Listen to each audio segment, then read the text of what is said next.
All right, let's dive into the work of Ted Hughes, a real titan and one of the most controversial poets of the 20th century. His work, well, it goes straight for the jugular, digging into the raw violence of nature, ancient myths, and those dark, untamed corners of the human soul. You know, if you had to boil his poetry down to just 3 words, these would absolutely be it.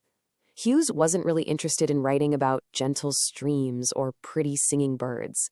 No, he wrote about the raw, unfiltered struggle for survival, a kind of primal intensity that he saw in the animal kingdom and, more importantly, within all of us.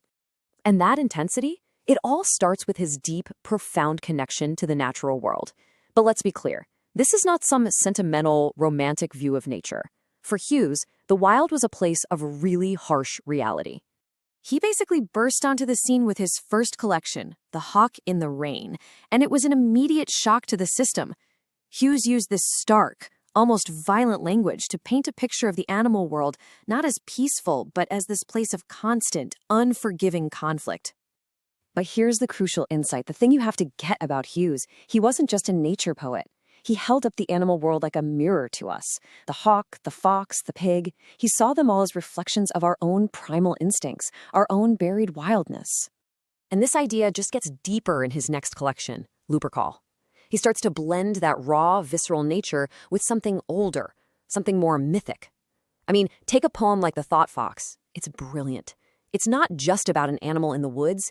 It's this incredible metaphor for poetic inspiration itself, showing up like a wild, untamable creature that just emerges from the darkness of your mind. So, from exploring myth, he takes this giant leap into creating his own mythology. And this is where we meet one of the most unforgettable, unsettling characters in all of modern poetry, Crow. This is the question that just seems to haunt his masterpiece, Crow. Seriously, forget gentle beginnings. Hughes imagines a universe born from pure chaos, from violence, and from this stubborn, incredibly dark sense of humor. In Crow, he's the ultimate survivor of it all. So who exactly is Crow? Well, he's a trickster, he's a survivor, a witness to both creation and total destruction.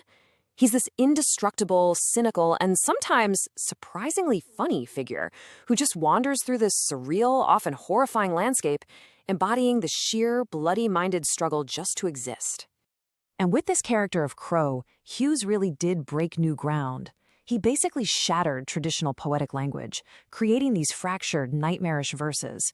And through this dark figure, he was able to tackle the biggest questions out there, life, death, God, but from a perspective that was just cynical, brutal, and completely unsettling. But you know, we can't fully understand Hughes's work without turning to the personal abyss. It is just impossible to ignore the profound and tragic influence of his tumultuous marriage to the brilliant poet Sylvia Plath. After Plath's death in 1963, Hughes kept an almost complete public silence about their relationship. For decades, the story was really told by other people, and they often cast him as the villain. Then, in 1998, right before his own death, he finally broke that silence. 35 years. Just think about that for a second. The incredible weight of that silence, the decades of grief and memory and reflection, all of it just culminating in one final, absolutely staggering collection of poems. Birthday Letters is essentially a direct address to Plath. It is an incredibly raw and vulnerable work, where he explores their life together with such candor and regret. It doesn't give you any simple answers, but what it does is reveal the profound emotional depths of their love and their loss. Now, while Birthday Letters is a monumental part of his story, his literary legacy extends so much further. We also have to remember him as a master mythmaker, a gifted storyteller, and just a towering figure in the entire poetic tradition. I mean, his career was celebrated at the absolute highest levels. He was even appointed Poet Laureate of the United Kingdom, a position he held from 1984 all the way until his death. And his major works, well, they're now considered essential reading.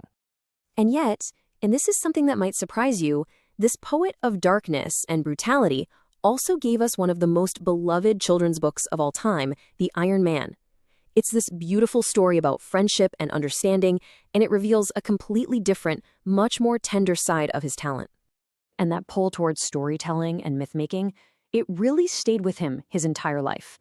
Near the very end, he published Tales from Ovid, which is this stunning translation that brought ancient Roman myths just roaring back to life with his signature power and modern voice. So, from the savage natural world to surreal mythologies and deeply personal grief, Hughes really carved out a unique space for himself. His voice is powerful, it's essential, and it continues to challenge and captivate readers to this day. Which, of course, leaves us with one final lingering question. With an artist like Ted Hughes, whose life and work were so intensely intertwined, can we ever truly separate the poems from the man? Or maybe, just maybe, is the friction between them the very source of his incredible power?